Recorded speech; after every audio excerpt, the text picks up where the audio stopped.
জি জি না না, অসংখ্য ধন্যবাদ। আসলে আমরা না, অসুবিধা নাই। না না, স্যার ওই পাশে যাবেন না, স্যার এখানেই থাকবে। Don't Yuri.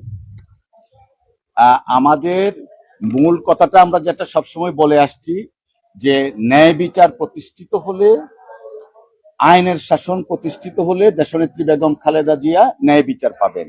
আমাদের লার্নের সিনিয়র স্যার বলেছেন, এই মামলাটা মূলত ছিল পলিটিক্যালি মোটিভেটেড একটা কেস, যেখানে কোনো আইনগত ভিত্তি ছিল না। প্রাইভেট ট্রাস্ট, যদি কোনো ডিসপিউট থাকে, প্রাইভেট ট্রাস্ট অ্যাক্ট দ্বারা সেই ডিসপিউটটা সলভ করা হবে। কিন্তু শেখ হাসিনা ওয়াজেদ, যিনি বর্তমানে পলাতক আছেন ভারতে এবং আইনের দৃষ্টিতে ফিউজিটিভ, তার প্রত্যক্ষ নির্দেশে তত্ত্বাবধানে দেশনেত্রী বেগম খালেদা জিয়াকে রাজনৈতিকভাবে হয়রানি করার জন্য এবং দলকে ক্ষতিগ্রস্ত করার জন্য এই অসৎ উদ্দেশ্য নিয়ে মামলাটা দায়ের করেছিলেন।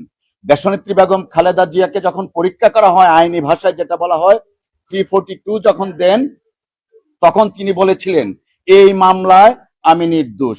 অনেক বড় একটা লিখিত তিনি বক্তব্য দিয়েছিলেন এবং তাও বলেছিলেন যে আল্লাহর পরে বিচারকের স্থান। আজকে যদি আমার উপরও বিচার করা হয়, যারাও বিচার করবে তারাও একদিন বিচারের মুখোমুখি হবেন। তো আজকে দেশনেত্রী বেগম খালেদা জিয়া 2018 সনের সেই আর্জ আজকে প্রমাণিত হয়েছে।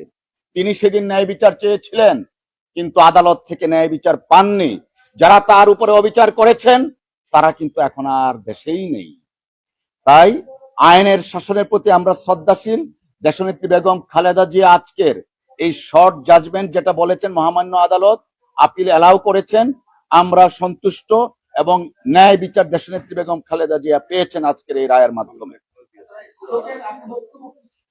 দুদকের বক্তব্য যা ছিল, মূলত দুদক যেটা বলতে চেয়েছিল যে এই টাকার যে তসরুফের ঘটনাটা, বেসিক্যালি এখানে ডিসপিউটেড ছিল 1,35,00,000 টাকা। সেই 1,35,00,000 টাকা মেট্রো ম্যাকাস দিয়েছে এবং শাহজালাল ইসলামী ব্যাংকের পে অর্ডারের মাধ্যমে দিয়েছে। সেই ব্যাংকের যিনি কর্মকর্তা পে অর্ডারটা রিসিভ করেছেন, তিনিও সাক্ষ্য দিয়েছেন, 15 নম্বর সাক্ষী আয়ো এবং ইনফরমেন্ট এই মামলায় তিনিও বলেছেন বেসিক্যালি হচ্ছে দেয়ার ইজ, মানে এই কেসটা ছিল নো এভিডেন্সের উপর ভিত্তি করে। শেখ হাসিনা ওয়াজেদ তার ক্ষমতা শো করার জন্য দেশনেত্রী বেগম খালেদা জিয়ার বিরুদ্ধে এইরকম একটা কনকক্টেড ফলস মামলা দায়ের করেছিল। আমরা আল্লাহর কাছে শুকরিয়া, দেশনেত্রী বেগম খালেদা জিয়া 342 মাধ্যমে যে আর্জ করেছিলেন তৎকালীন সময়ের বিচারকের কাছে, তিনি বলেছিলেন কোরআনের আয়াত দিয়ে সর্বোচ্চ বিচারক মহান আল্লাহ তাআলা, তারপরে আপনারা যদি আজকে অবিচার করেন আরেকদিন আপনারাও বিচারের মুখোমুখি হতে হবেন। সেই আর্জটা আল্লাহ শুনেছেন এবং তিনি আজকে ন্যায় বিচার পেলেন সমস্ত আসামের খালে। আচ্ছা, আপনি যে মাসুদ, আপনি যে কথাটা বলেছেন, দুদক বুঝাতে চেয়েছেন যে বেগম খালেদা জিয়া তার ক্ষমতার অপব্যবহার করেছেন। বেগম খালেদা জিয়া কোনো এভিডেন্স আসে নাই যে বেগম খালেদা জিয়া তার ক্ষমতার অপব্যবহার করেছেন। যে কথাটি কাসার কামাল সাহেব বলেছেন যে একটা বিচার বলে একটা জিনিস আছে, সেই বিচারটা আল্লাহরও বিচার আছে, আবার মানুষেরও বিচার আছে।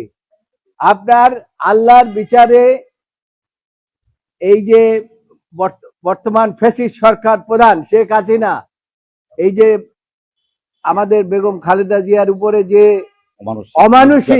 অমানবিক ভাবে বিচার করেছেন, তার চাইতে বেশি বিচার আল্লাহ তার প্রতি করেছেন। তিনি ভাতও খেয়ে যেতে পারেন নাই, এর চাইতে আর বড় বিচার কিছু নাই। তো সুতরাং বেগম খালেদা জিয়ার আজকে খালাসে সারা দেশবাসী খুশি এবং আমরাও খুশি। আমরা আল্লাহর কাছে শুকরিয়া জানাই। কোর্ট যেটা বলেছেন, উনি শর্ট জাজমেন্টে পাস করেছেন এবং পূর্ণাঙ্গ রায় খুব অচিরেই প্রকাশ করবেন। এবং আমাদের সাবমিশনের প্রেক্ষিতে মাননীয় আদালত বলেছেন যে তিনি পুঙ্খানুপুঙ্খ বিশ্লেষণ করেছেন, there is no case of evidence, therefore appeal is allowed.